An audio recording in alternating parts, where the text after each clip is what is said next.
يا مساء السعادة والهنا والسرور. دلوقتي ميعاد العشاء وهاخدكم جولة من داخل مطعم فندق شرم تليف، وهنشوف الشيفات عاملين لنا ايه النهارده على العشاء. نجيب طبعا بدري، هم لسه بيجهزوا. وعندنا المطعم زي ما انتم شايفين كده، قسم في التراس بره، ممكن تتناولي العشاء في التراس وجنبك المشويات. كل ده هنشوفه. وقسم داخل المطعم تتفرجي فيه وانتي بتتناولي العشاء على منظر جميل بيطل على خليج نعمة. الفندق فوق الجبل، وخليج نعمة زي ما انتم شايفين كده تحت. بننزلوا بسلالم عشان نوصل لخليج نعمة. الفيو جميل جدا، يا رب يعجبكم. وهنكمل مع بعض الجولة ونشوف الشيفات عاملين لنا ايه النهارده على العشاء.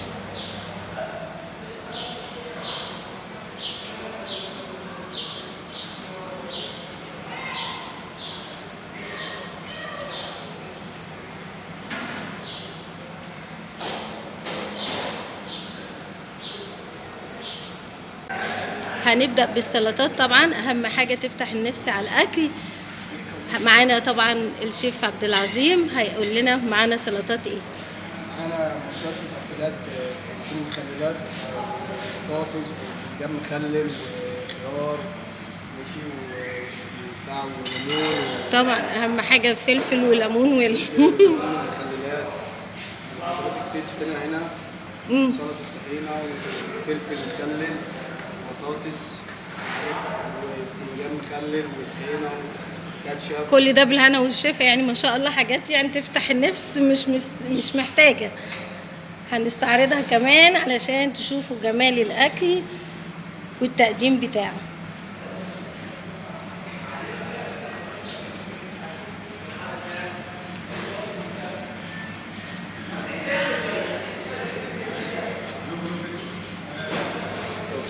هنروح بقى لطبق الشوربة. معانا الشيف سامح، اهلا بحضرتك.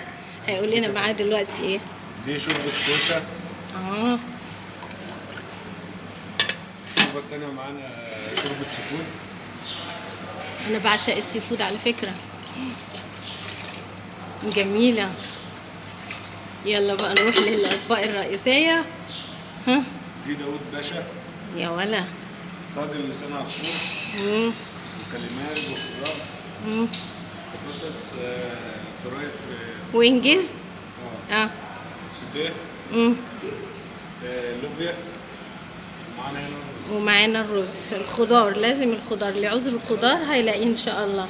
هنشوف كده بقى، انا هقرب ونصور كل طبق لوحده. الله،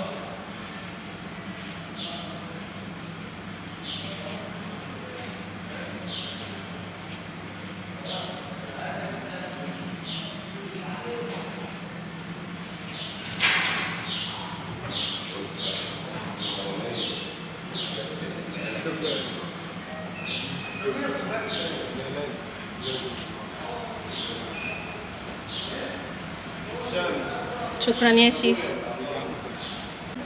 معانا الشيف يوسف طبعا متخصص المكرونه، هيعمل لنا اجمل طبق وايت صوص بالمكرونه، هنشوفها مع بعض.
الله، تسلم ايدك يا شيف. اجمل طبق مكرونه وايت صوص هندوقه ان شاء الله من ايد الشيف يوسف مع بعض.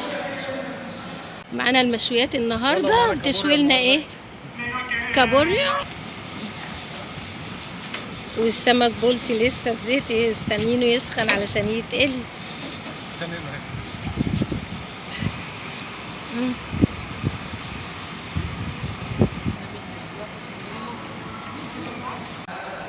طبعا وبعد ما ناكل لازم نحلي. هنشوف مع بعض الحلويات الجميلة اللي موجودة هنا في الفندق، وبعد كده هنسأل الشيف على اللي احنا عايزين نعرف طريقته.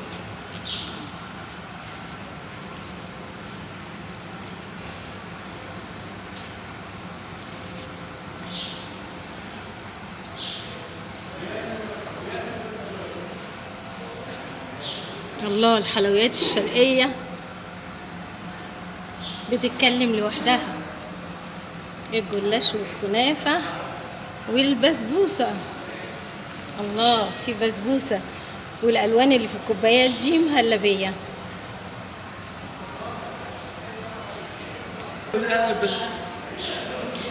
أنا معايا طبعا الشيف وائل متخصص الحلويات هنا في الفندق، هيقول لنا إيه اللي موجود قدامنا ده.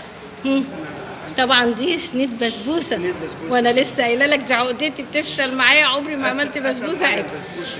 طب يلا قول لنا طريقة كده بسرعة يلا. هي مكونة من 800 جرام سمنة، سمنة فلاحي، كيلو 500 جرام سكر، كيلو لبن،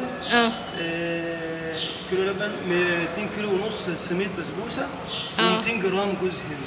دي مقادير صينية كبيرة للفندق، يعني مش البيت، مش هنعمل المقدار ده كله. ناخد السوائل كلها مع بعضها ونسيحها، وبعد كده نحط النواشف اللي هي السميد، وبعد كده جوز الهند، ونقلب كله على بعضه، ندهن الصينية ونحط الفرشة بتاعتنا ونسويها. ما شاء الله. طبعا بتتسقى سيرب خفيف خفيف طبعا. ما شاء الله، يعني البسبوسة بتنطق، انا هوريها لكم من قريب. ما شاء الله. والكنافة جنبها والجلاش، انا من عشاق الجلاش. عندنا جاتو شوكولاته، عندنا جاتو هنا شوكولاته وجاتو فانيليا وفانيليا. انا بقى هتستنى، لازم تقول لي دي ايه وطريقتها، لان انا اكلتها امبارح صراحه روعه. دي برازيليا، اسمها برازيليا. برازيليا برازيليا، مكونه من 50 اصفر بيض، صفار البيض فقط، من غير بياض. من غير البياض، وربع كيلو زبده، زبده، وربع كيلو لبن، كيلو 200 جرام سكر، وبنقلب المقادير كلها على بعضها، وبتاخد 800 جرام جوز هند.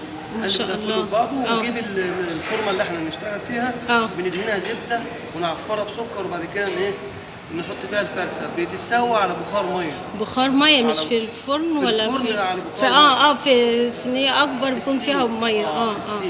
فهمت. بتطلع من الفرن تتقلب على طول عشان لا بجد بجد روعه، بجد روعه. دي احلى حاجه انا اكلتها امبارح اهي، انا هقرب لكم منها. طعمها بجد روعه، وجوز الهند فيها حكايه. ما شاء الله. عندنا ده جيلي جيلي طبعا. عندنا البسبوسه برضه. وده ايه؟ ده عندنا ده شوكليت بول.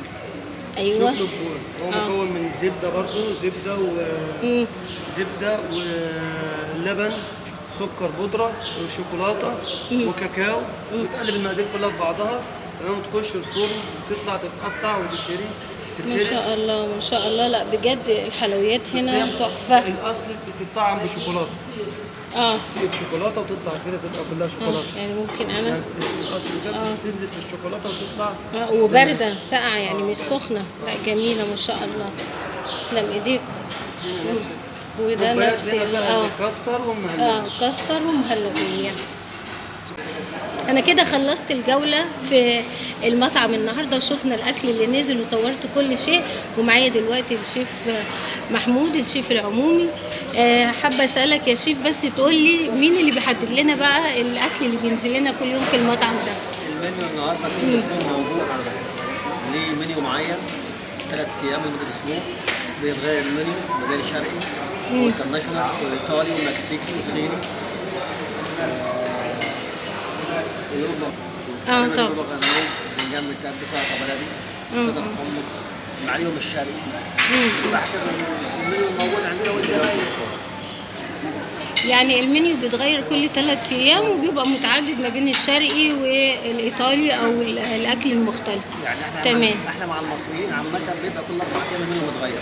اكيد. يعني مع المصريين ما فيش معاهم الصيني ولا المكسيكي. الانترناشونال يمشي مع الايطالي والشرقي. تمام. الشوايه كل يوم سبت بقى في التراث. كفته، حواوشي، شغاله اسمها. لا بجد تسلم ايديكم والله، الاكل في منتهى الجمال وتسلم ايديكم، وانا مبسوطه جدا ان انا صورت معاكم النهارده. نورتينا والله. الله يعزك.